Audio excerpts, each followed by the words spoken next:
The Otira Valley in Arthur's Pass National Park is a very special valley. I've been going there for 40 years, ever since I first started tramping, and it is the best display of rata trees in the country. One of the great things is it's a wonderful display alongside a state highway. Now, for 50 years of that time, there's been 1080 operations in the Otira, and in fact it's probably the most pest-controlled valley in New Zealand in terms of that length of time of 1080 operations.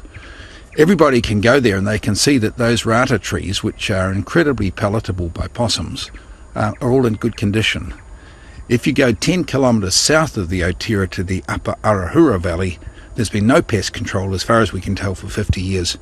Almost every rata tree is dead, and other palatable trees like fuchsia have almost disappeared for the upper Arahura, whereas in the upper Otira there are fuchsia trees everywhere. So I take people there and we look at these things, we look at the health of the forest.